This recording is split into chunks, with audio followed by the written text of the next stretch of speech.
ధన మదం. డబ్బులున్నాయి, తరతరాలు మనుషులు అసలు ఎవడు సంపాదించాల్సిన అవసరమే లేదు. ఒక 5-6 తరాలకి సంపాదించి పెట్టుకున్నారు. తరతరాలకి డబ్బులు సంపాదించి పెట్టి నా వారసులందరూ కూడా సుఖంగా బతుకుతారు అనుకుంటున్నారు వీళ్ళందరూ.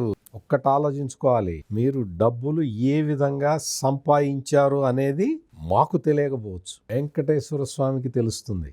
వెంకటేశ్వర స్వామి వేసే శిక్ష ఎట్లా ఉంటుందో నీకు తెలియకపోతే ఒక్కసారి ధర్మారెడ్డిని అడిగి చూడు. నేను ఇది బాధతో చెప్తున్నా, నేనేదో సంతోషంతో చెప్పట్లే, నేనేదో కోపంతో చెప్పట్లే, నేనేదో వీళ్ళ మీద వ్యతిరేకతతో చెప్పట్లే. ధర్మారెడ్డిని అడిగి చూడు, శిక్ష ఎట్లా ఉంటుందో, వెంకటేశ్వర స్వామి వేసే శిక్ష ఎట్లా ఉంటుందో ఒక్కసారి అడిగి చూడు.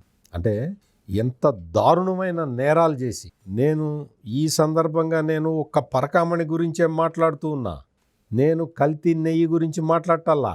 నువ్వు పరకామణి కేసుకు సంబంధించి ఎట్లా ప్రవర్తించారు, న్యాయస్థానం అడిగే వరకు కూడా దిక్కు దివాణం లేదు. పరకామణిలో జరిగిన చోరీకి సంబంధించి